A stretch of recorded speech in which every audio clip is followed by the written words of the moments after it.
बायनायाथ' मा बायनो जेनेबा सारनि अननायाव मोनबाय जेनेबा माबा मोनसे बिजनेस आरो बानायलांसै आरो माबायदि गोजोननाय मोनदों? गोजोननाय मोनदों, बहुद गोजोननाय मोनदों। बेसेबां फरायनाय? आङो मेट्रिक पास। नोंथाङा बे 2 लाख थाखाजों मा खालामगोन? खामानिथ' आङो टेलरनि खामानि मावो नालाय आं बेखौनो जौगालांगोन आरो बेजोंनो नाजागोन। इयुनाव माबायदि खामानि मावजानो लुबैयो बिटि सरकारखौ? गोलाव लामा मावलांजानो लुगैयो आरो हाग्रामा सारानो जोंना देरहालांबाय थानांगौ आरो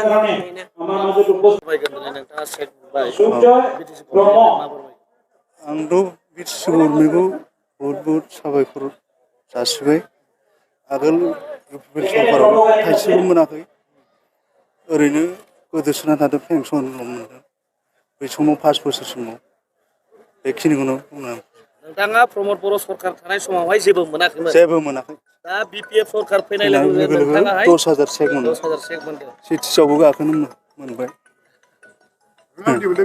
गोसोआव गोजोननाय मोनदों, बिराद गोजोननाय मोनदों। सरकारनिसिम हामबाय होननानै अनजायनायाव नोंथाङा नैबे 2 लाख रांनि चेक मोनबाय, बे बिथिङाव मा बुंगोन? जोबोद मोजां मोनदों। बिदि मोजां इनिसियेटिभ लानाय थाखाय सरकारनिसिम रोजासे साबायखर। बेसेबां फरायनायमोन नोंथाङा? आङो मेट्रिक पास। दा जिहेतु 2 लाख रांनि चेक मोनबाय, इयुनाव मा मावगोन नोंथाङा? आं बिजनेस मावगोन सानदों। बिजनेस मावगोन। दा 2 लाख रांनि चेक मोननानै बिटि सि सरकारखौ मा खावलायनो सानो? बिदिनो मोजां इनिसियेटिभ लाथों, मोजां बिदिनो स्किम बानायथों, बेखौ खावलायो आङो। दिनै जोंनि बिपिएफ दोलोनि थाखाय बा जोंनि मानगोनां बिटिसिनि चिफ श्रीजुत हाग्रामा महिलारी सारनि जे थांखि दिनै जों साक्सेसफुल खालामनो हाबाय। मानोना सारा बुंबाय थादों थांनाय इलेक्सनाव बिटिसि इलेक्सनाव सिगाङावनो 4 प्रतिश्रुति होदोंमोन। बे 4 प्रतिश्रुतिया दिनै जाफुंसार महराव जाफैबाय। लेन्ड पाट्टा होनाय आरो बै जोंनि सेल्फ हेल्प ग्रुपनो फैसा होनाय, आइबिएसनो होनाय बा इयुथफोरनो होनाय आरो जोंनि बिथांमोननोबो दिनै जोङो होनाय जाबाय। आरो बिनिफ्राय जिहेतु जोङो मोनसे जोंनि दोलोआ जेब्लाबो मोनसे टारगेट लाबाय थाखायो, जोंनि मानगोनां हाग्रामा सारा गावनि जे थांखि रायजो राजानि अननायखौ मोननानै जे रायजो राजानो होफिननांगौ, बेखौ बिथाङा बारे जेरावबो मेल मिथिङाव बुंबाय थायो।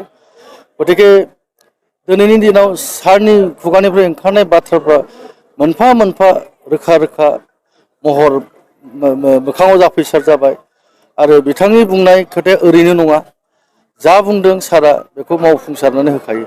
गतिके जोंनि आइ आफा रायजो राजाया दिनै हाग्रामा सारखौ जोबोद धन्यबाद होदों बा जोबोद गोजोननाय मोनदों। बे सारा गाव जेखौ बुंदों बे गासैबो मोनफा जाफुंसार फैबाय। गासै साबेसे बेनिफिसारिफोरा मोनदों सार नोंथांनि बियाबाव? गासै आंनि माबायाव सेल्फ हेल्प ग्रुपआनो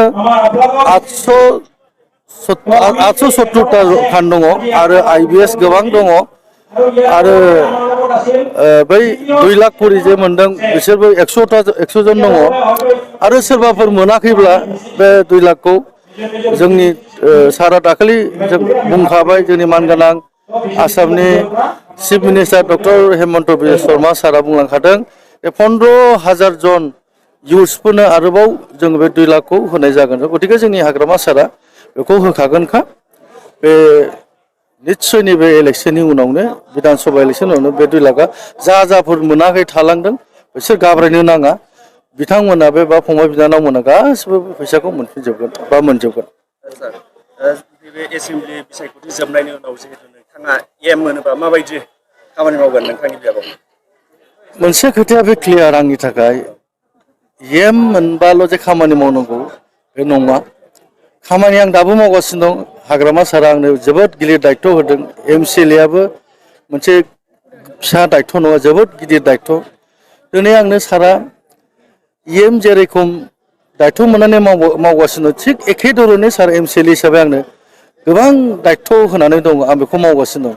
जे इयो मोनबाल' जे मावथारनांगौ बे नङा MCLAयावनो आं एकदम सारनि जेखौ निति आदर्श होगोन सारा जे दायथ' होगोन आं बेखौ मावलांबाय थागोन आरो जुदि गमामायैनो सारा आंनो अननानै होमारोब्ला बे दायथ'खौबो आं लागोन आरो बेखौ आङो आरो साबसिन हामसिन आं मावनो नाजागोन। दानिसो सिगां जोङो जायनाखि इन्टारभिउ लानाय समावहाय जाय बिथांमोनाहाय चेक मोनदोंमोन बे बिथांमोनाहाय 5 बोसोरावहाय बेबायदि अनसुंथाइ एबा बेबायदि चेक राननाय हाबाफारिखौ बिथांमोना मोनाखै होननानै फोरमायदों आरो हाग्रामा महिलारिखौहाय धन्यबाद मा फोरमायगोन?